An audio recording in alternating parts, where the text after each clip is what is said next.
strange rumors and stories.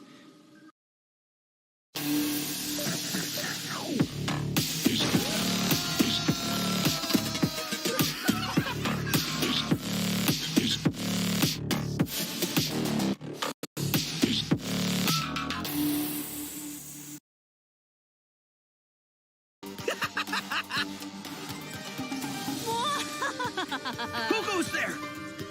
So, is there really a ghost around here? Why does Paimon have a feeling that it's staring right at us? Are you talking to me?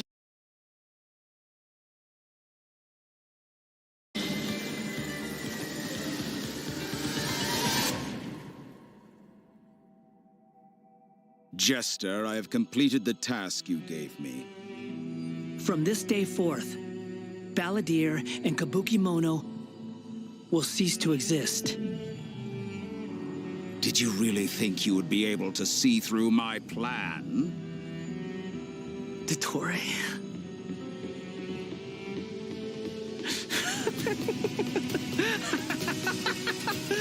Dottore! In that case, I'll take some time for myself now.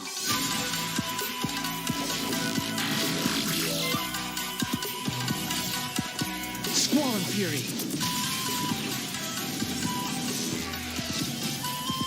You dare to gaze upon me?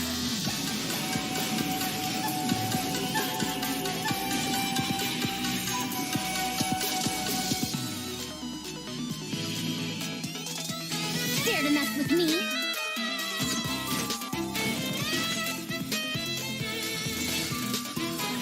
Too late for regret. Have fun with this gift. Scaramouche, the mere fact of your utility does not make you indestructible.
Hey everyone, and welcome to the Genshin Impact version 3.3 special program. I'm your host, Sarah Miller-Cruz, the voice of Lumine in Genshin Impact. And today I'm joined by... Max, the one and only middleman, voice of the one and only Arataki Ito. And I'm Patrick Pedraza, voice of the Wanderer. But up until now, travelers have only known me as Scaramouche, and everyone's been battling me in the game lately.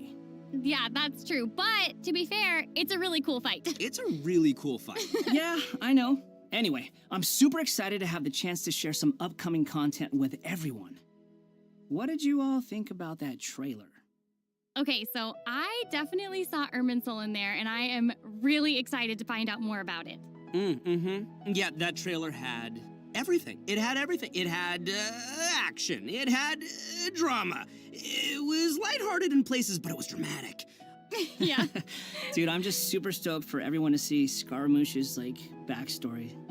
I'm super excited about it, for reals. Heck yeah. Well, speaking of that, following the story's development, Scaramouche is still in Nahida's custody. So I bet the question everyone's wanting to know is how he'll become the Wanderer. Yeah, for sure. And there's quite a story behind that. If you're interested, then be sure to play through the Archon Quest Interlude chapter, Inversion of Genesis. There is so much to learn in this quest, so I hope everyone checks it out. Oh, come on, man. You can't just leave everyone hanging like that. How about some hints? Come on, please. Please. All right. How can I say no to a cute Chibi-Ito? You can't. Here's a little preview from the quest. We ran into two people at the academia today talking about an essay. Turns out their topic was about the Tatarasuna incident. From what they were saying, it sounded like lots of Tatarasuna's history is still unexplained. And most of the information we have now is just from people filling the gaps with their imagination. At least that's what they thought. Well, they guessed right about one thing. Tatarasuna was sabotaged. That Oh, was pretty rad. Wait, why are they talking about Tatarasuna? I guess we'll have to see. It is interesting, though, to see the Traveler, Nahida, and Scaramouche all together so peacefully like that. Yeah, but in this interlude chapter, Nahida will task the Traveler and Paimon with keeping an eye on Scaramouche while we go with him into Irminsul in search of some information. Oh, interesting. So obviously Nahida must have some reason for deciding to keep Scaramouche around. Oh, yeah, totally. And I'm liking Scaramouche's new style. Ooh, dude's looking sharp. Heck yeah, always. No, right. And at this point, he's known by a completely different name, the Wanderer. I love that name. Okay, so I know I'm not the only one who's curious about what happened. I mean, it looks like he's really changed a lot. Yeah, for sure. But I'm afraid that's all we can show for now. Travelers will have to experience the story for themselves in-game. I mean, it's better to explore the storyline without too many spoilers, right? True. Yeah, I guess you're right. Okay, we'll leave the rest for travelers to discover themselves. But the Wanderer is also going to be a new playable character in version 3.3, so let's talk about that. I'm sure many of our viewers are curious about his talents. Heck yeah, sure thing. Let's have a look at the Wanderer in combat. There's no need to exchange pleasantries. It's rather pathetic to force a conversation just to occupy silence. The wind rises.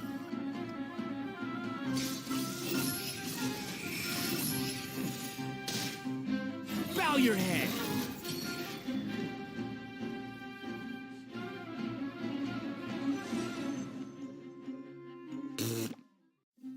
All right, Patrick, you're up. Help introduce the Wanderer for us. Sure thing. The Wanderer is a catalyst user and has an animo vision, so he uses wind blades to perform ranged normal attacks. Wait a second, wind blades? Not the same as the Traveler's wind blade, though. Okay. So, as everyone probably already noticed, the Wanderer can hover in the air when he casts his elemental skill. Upon using his elemental skill, he will first deal AoE damage before leaping into the air and entering a hovering state. So, while hovering, the Wanderer's normal and charge attacks will be converted into Kugo Fushudan and Kugu Tofukai, respectively. The damage they deal and their AoE will be increased. Their damage will be considered normal and charge attack damage, respectively. Also, Kugu Tofukai will not consume stamina, and he can remain hovering for a certain duration. That's so awesome! He can fly! I know, right? But he can't stay hovering forever. While hovering, the Wanderer constantly consumes Kuguryoku points to maintain his hovering state, which is the blue meter you see on the screen. Even if he doesn't move or attack, hovering will still consume Kuguryoku points. Okay. So this mechanic works a little differently than our typical stamina meter. There are many possible actions the Wanderer can perform while hovering in the air, which all rely on Kuguryoku points rather than stamina. So, for example, sprinting mid-air will consume additional Kuguryoku points to accelerate mid-air, and holding the sprint button will cause persistent point consumption to maintain speed. So, this effect will replace his default sprint. Jumping expends extra Kuguryoku points to increase hovering height. Holding jump will cause persistent Kuguryoku point consumption to keep increasing hovering height. Of course, running out of points will end his hovering state. Oh, okay. So travelers will need to plan their actions while hovering. Exactly. So with his talent, Jade Claim Flower, when casting his elemental skill, If it contacts Hydro, Pyro, Cryo, or Electro, that instance of the skill will receive a corresponding buff effect depending on which element was contacted. So, for example, increasing his Kugaryoku points cap, attack, crit rate, or restoring a set amount of energy upon hitting opponents with a normal or charged attack. The Wanderer can have up to 2 different kinds of these buffs simultaneously. Ooh. Oh, look, check that out. Part of the halo behind him changes color depending on the buffs you get. So travelers will be able to easily understand what effects the Wanderer currently has. I like that. It's helpful and still looks really cool. Yeah. So after unlocking another talent, Gales of Reverie, when the Wanderer is in the hovering state, if his normal or charged attack hits an enemy, there is a set chance to gain another buff effect, allowing him to sprint midair without consuming Kugaryoku points. Additionally, this buff effect will fire wind arrows to attack the enemy. Ooh. Oh, dope. I'm sure extra buff effects like that will go a long way for players when they're in combat. Yeah, for sure. And if you've noticed, there is a colorful aura of light around his body to indicate when that buff effect is triggered. I saw that. That's pretty cool. I love all the detail they've put into the Wanderer. All right, this brings us to the Wanderer's Elemental Burst. Sweet. Yay! So, check this out. Upon unleashing his burst, he compresses the atmosphere and stomps it down toward the enemy. So, travelers should note that if the Wanderer is in a hovering state when he unleashes his burst, then the hovering state will end and he will begin descending after the burst is completed. Okay, this stomping animation is a little aggressive. Yeah, but it's cool. I know, and it actually suits his character. Mm-hmm. Yeah, I can't help but agree. Wait. Let's not forget about the exploration talent. Ah, yes. This is an interesting one. The Wanderer can decrease the Mora required when ascending bows and catalysts. Hey now, you can never complain about saving Mora, am I right? Okay, Huh? that's true. All right, now that we've seen the Wanderer, let's move on to the next new character. Are you ready? I'm ready. Yay! What did you say? Oh, I'm old now, so every other phrase escapes my ears. Try calling me Madam Farozan, and I'll see if I can pick that up.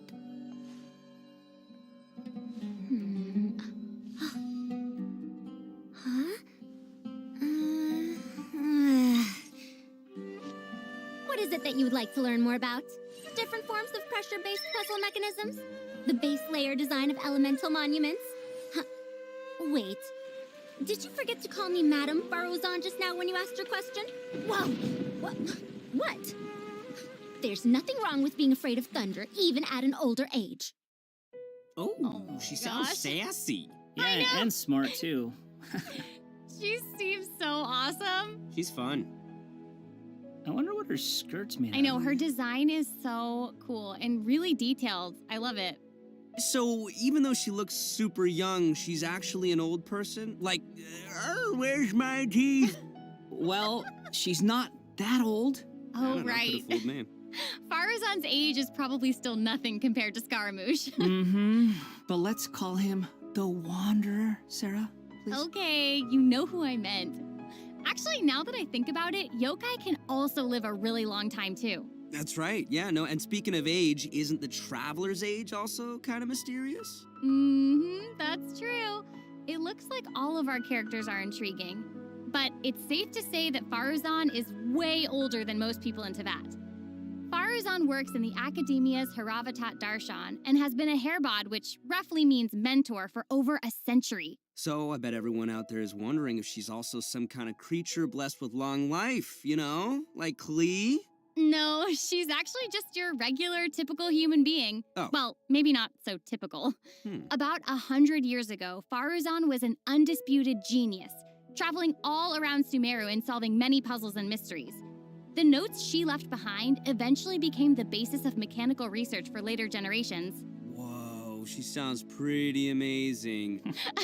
But later, she accidentally stumbled into some ruins while trying to solve a puzzle. There, she encountered some strange phenomenon which stopped her from aging, and was trapped there for nearly 100 years. Ooh. She eventually solved the puzzle and was able to finally return to Sumeru. Can you imagine being trapped in a puzzle for 100 years? Wait. So that's how she's been hairbod for over a century. Yeah. And even now, she still has the pride of a scholar in her heart and is a very talented person. It's just that after being separated from the world for so long, she's kind of fallen behind the times now. Oh, hey, I get what you mean. She was once a proud researcher in a niche field that has become unpopular after 100 years. So, is she still completely dedicated to her field? Yep. And she often tries using her old age as a means of drumming up support for her ideas.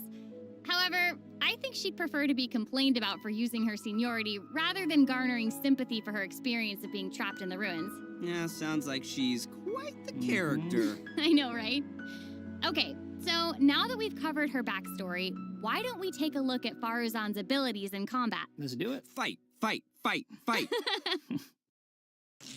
100 years have passed, yet there hasn't been any change to those dumb rules at the academia.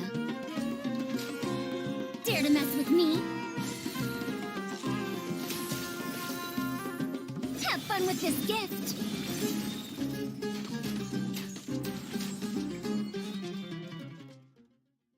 I love all the geometric shapes when she's playing. Did you guys see that? Yes, crazy. there's so much geometry. And I took geometry. It looks so cool. Ah, yeah. So, Faruzan is an animo character, and she wields a bow as her weapon. Her normal attacks are the usual bow attacks you'd expect from a bow user, so there's not too much to say about that. But her skills are where things get interesting.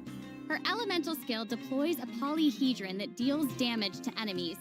After using her skill, her next aimed shot will become a special attack that creates a vortex, pulling nearby objects and opponents in. Oh, nice. So she can clump enemies together.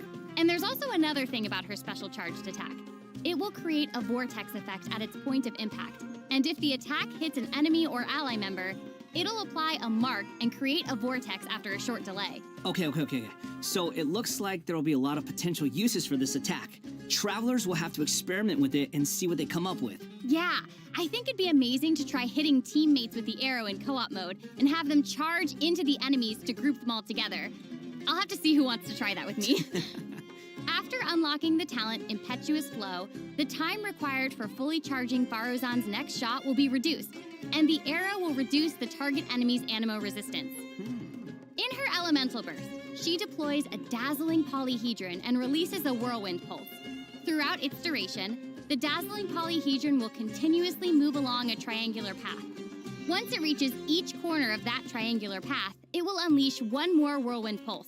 Yeah, 1 minute she's here, the next she's polygone for 100 years. Hey. Bada boom! No. Even Sino's jokes are funnier than that. It was pretty All funny. right. Anyway, let's hear what effects these whirlwind pulses have. Sure. When the whirlwind pulse hits opponents, it will decrease their animo resistance. It will also apply an animo damage buff effect to all nearby party members when it's unleashed. Travelers should note that the effective range of this buff is quite large, and it's not just within the whirlwind pulse itself, so there's no need to go chasing the polyhedron. After unlocking her talent, Lost Wisdom of the Seven Caverns, when a team member uses normal, charged, or plunging attacks, elemental skills, or elemental bursts to deal animo damage to an enemy, the damage will increase based on Faruzan's base attack. This effect can only be triggered once for a certain duration of time. Oh, so it seems she'll be the solid support. Yeah. Totally! And as a researcher of mechanics and puzzles, Faruzan has taken it upon herself to explore many ruins, with her travels taking her all across Sumeru. Her exploration talent reflects this, and she gains more rewards when dispatched on a Sumeru expedition for 20 hours. I'm sure no other mentor in Haravatat has 100 years of experience in solving puzzles. Yeah, I gotta say, that's pretty hard to beat. Mhm. So, the big question is, when can travelers expect to get these new characters? That is a good question. Let's talk about the upcoming event wishes. In the early part of version 3.3, the Wanderer and Arataki Ito will be available via their own event wishes. Faruzan will also be making her debut in these event wishes. In the later part of version 3.3, we'll be seeing rerun event wishes for both the Raiden Shogun and Kamisato Ayato. And last but not least, The new 5-star catalyst, Tule Tula's Remembrance, will be appearing in a new weapon event wish. And that's not all. In version 3.3, 2 brand new artifact series will become available. So travelers should be sure to check out the corresponding domain.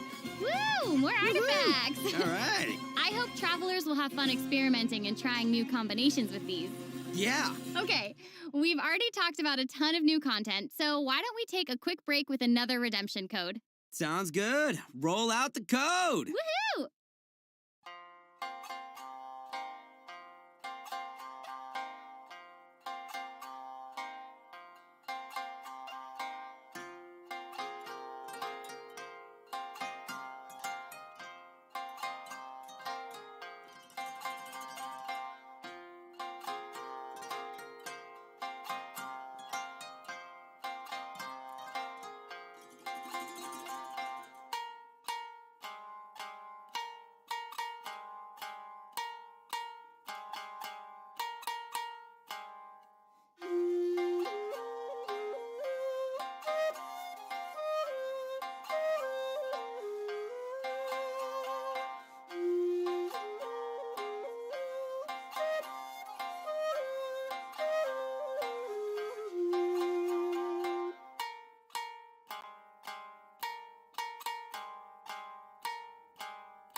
Welcome back to the version 3.3 special program.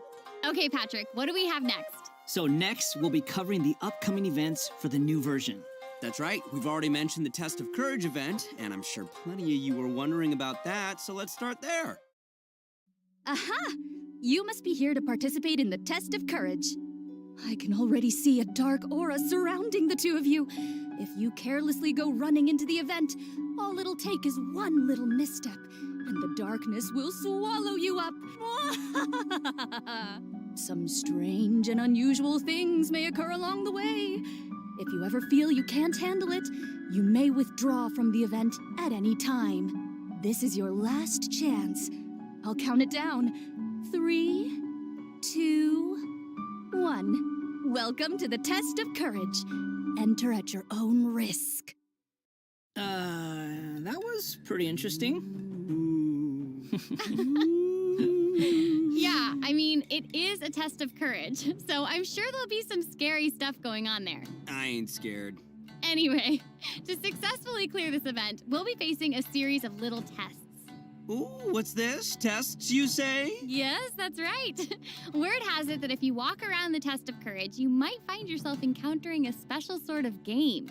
We've already got the rules down, so I'll do a quick introduction.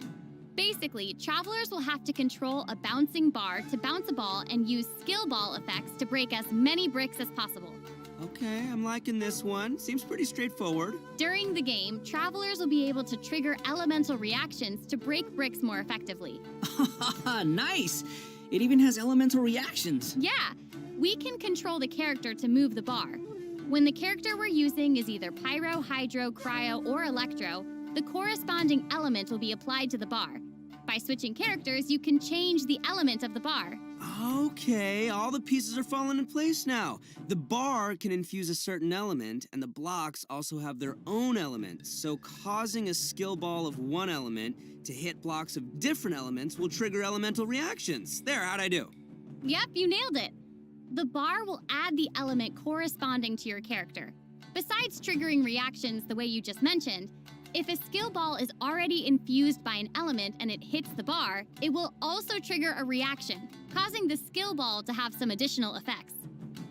When preparing your team, you can equip modifiers to receive various buff effects, which will help you successfully clear the challenge. Oh, nice. Also, when there are less than a certain amount of bricks on the board, and the ball lands another hit, the bar will unleash fireworks. Whoa, cool. Yeah. Travelers can utilize this effect to break some bricks that would normally be difficult to hit directly. It's like a bonus attack. Oh, Yeah. sweet.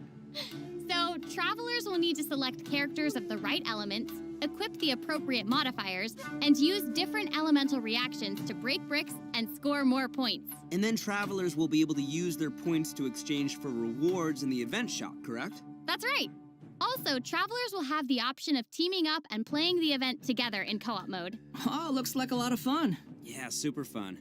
Yeah, in addition to this minigame, the Test of Courage storyline will also contain more challenges. Travelers will even have a chance to meet with some good friends again, so be sure to check out this new event. All right, let's move on to our next event. Okay, so next up, we have a race event called Across the Wilderness. Your objective, collecting balloons. Woo! I don't know, seems like the Wanderer's abilities might come in real handy here. I know, right? So, in this event, each stage will have wilderness balloons scattered all around. Travelers will need to find as many wilderness balloons as possible within the time limit to earn increasingly better rewards. So, during the challenge, travelers will be able to utilize their character's skills and talents. So, it'll be important to assemble the right team depending on the traits and terrain of the challenge area. Oh, interesting. interesting. Yeah, so travelers can also use something called the Wilderness Compass to obtain various buffs, which include enhanced jumping capabilities, increased movement speed, or unlimited stamina, etc. Ooh, cool. However, you can only claim one buff during each challenge. You must consume Blessed Energy to use the compass and gain the selected buff. You may charge the compass up by finding wilderness balloons or interacting with Blessed Energy in the challenge. Or you can always wait for the compass to passively charge over time. Yo, this event looks pretty crazy. It's almost like watching parkour. Yeah, there are two different kinds of wilderness balloons in these challenges. The first is harvest balloons, which will increase the overall progress of your search for wilderness balloons. The other kind is sonar balloons, which will cause several harvest balloons to appear around you for a set amount of time. That's awesome. So there will be 5 stages available for this event, and travelers will need to consider the conditions and terrain of each stage to come up with the best way to complete it. Also, travelers may team up in co-op mode for challenges. Ooh, more chances to play together. I love it. Yeah, same.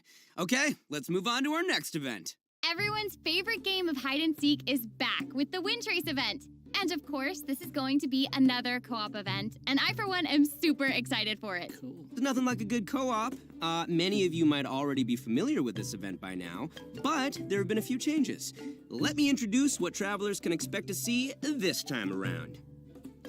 We can probably skip some of the basics this time. You know, players either hide or seek. And then... Okay, wait a second. There actually might be some new travelers out there who've never seen this event before. So why don't you start with some of the basics? Right, good point. Okay, let's start at the beginning then. This is a game with a long history in Mondstadt. Travelers will be split into 2 different sides, the Rebels and the Hunter. You will need to use skills and master the art of hiding or chasing down others to win this event. The goal of the Hunter is to capture all the Rebels, while the Rebels run or use other means to keep themselves from getting caught by the Hunter. Okay, that's straightforward enough. So what else you got for us? Well, some travelers may remember playing as the Rebels and getting caught early in the game. Once that would happen, all you could do was spectate and watch the rest as the others continue playing. But this time around, once you're caught, you'll still be able to participate in the match even in observer mode. Ooh. Yeah, it's pretty cool. Once you're in observer mode, you can't be seen by other players and will receive the Illusory Beacon skill. This skill will allow you to place a random beacon to confuse the Hunter. If your beacon successfully tricks the Hunter and is destroyed, then the Hunter will suffer an obscured vision effect. So even after you've been captured, you can be like a little ghost, trying to help your teammates by disrupting the Hunter. Yeah. That's pretty fun. And at least you won't have to sit there and just watch the rest of the match anymore. Exactly, but what does the Hunter get this time? I mean, we gotta keep it fair. Some new Windward arts have been added for both the Hunter and the Rebels. The Hunter will now be able to use the Hunter's Net.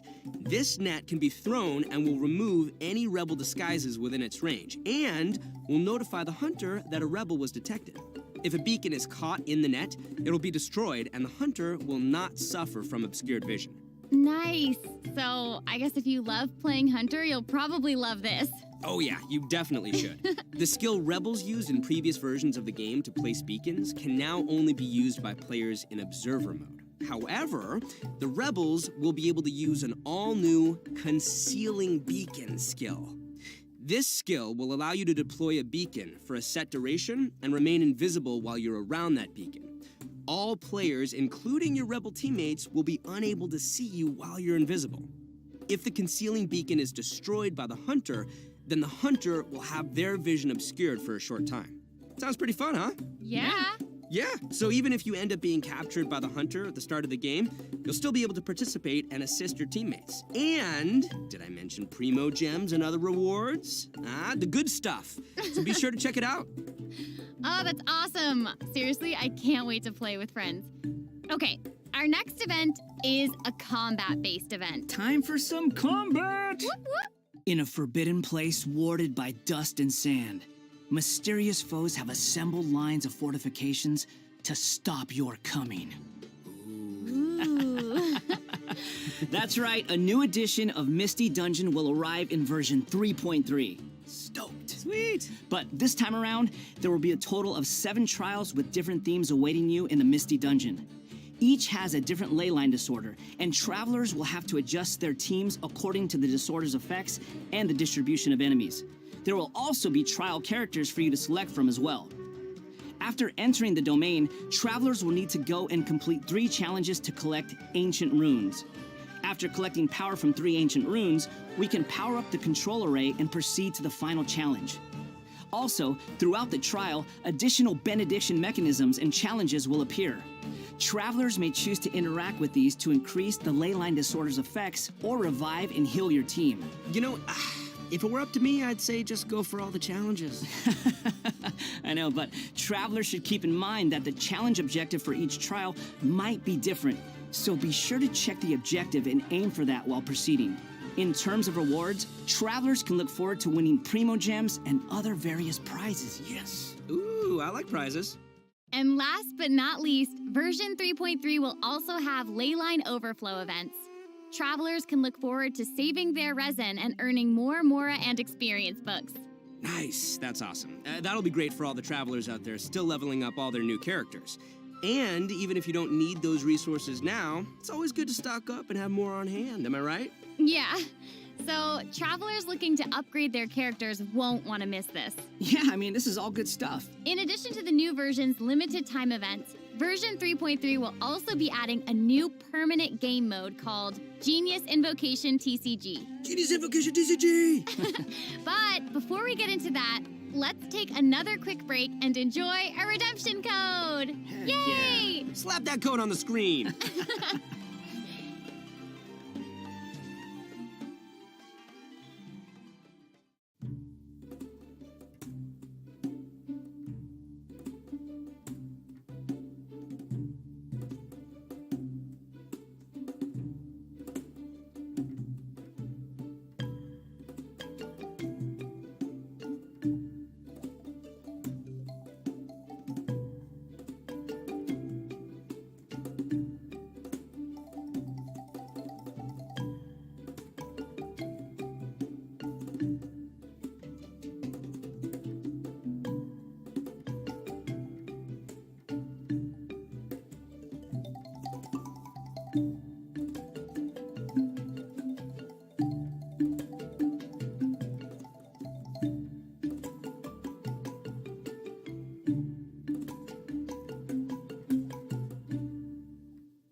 Welcome back, everyone!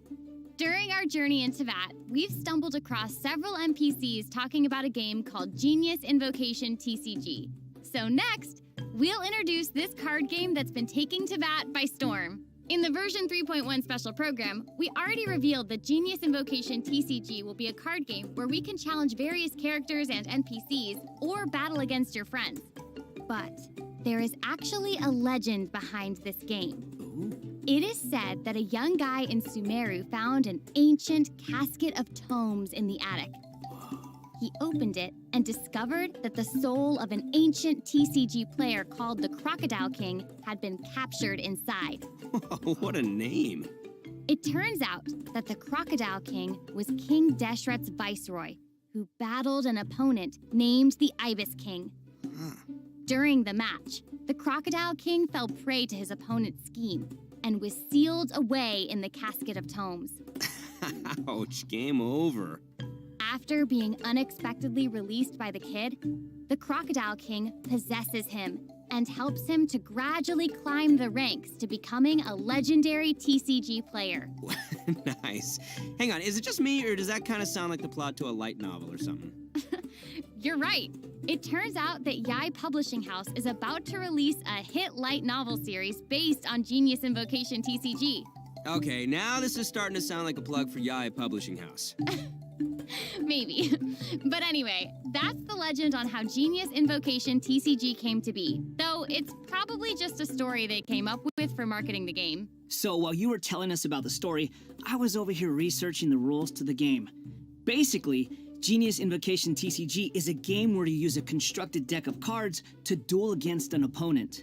The objective is to defeat all of your opponent's character cards. That's right. Also, there are many features and mechanics in the game that resonate with Genshin Impact's gameplay, so it shouldn't be too hard for players to get the hang of.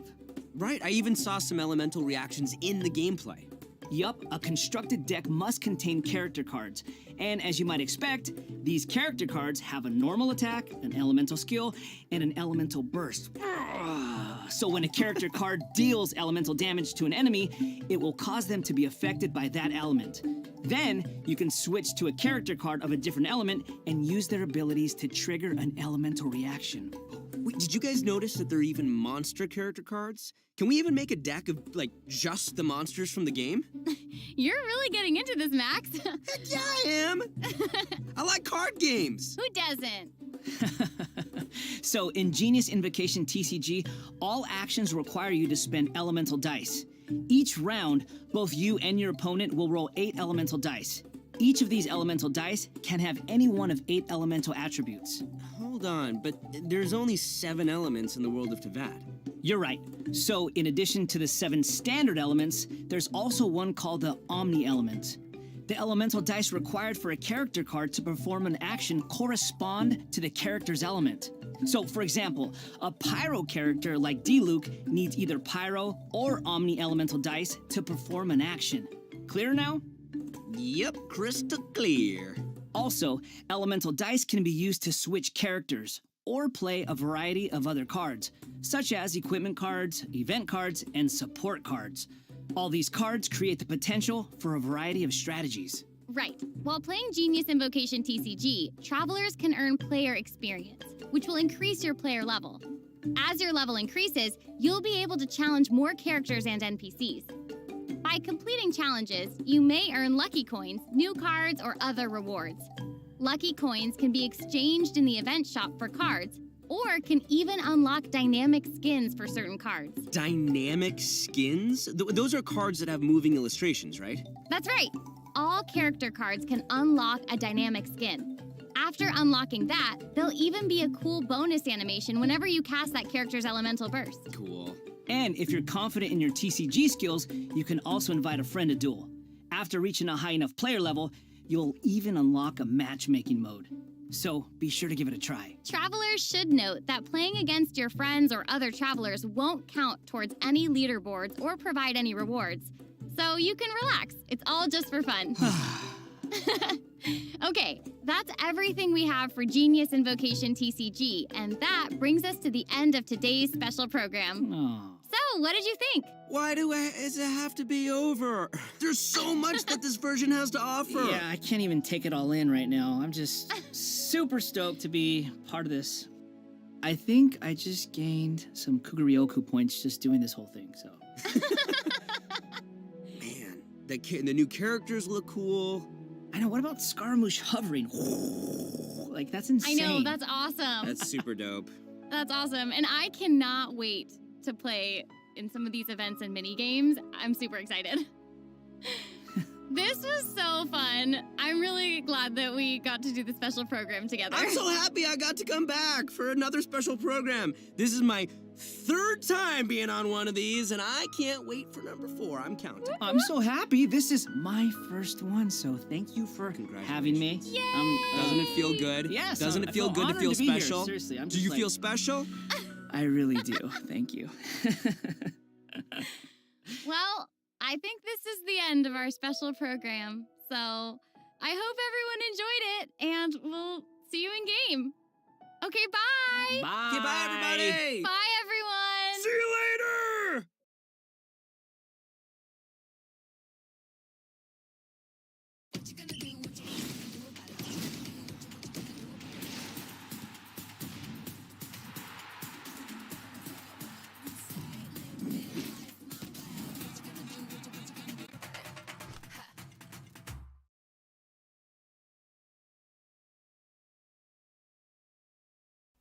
Merci d'avoir regardé. Allez, à la prochaine.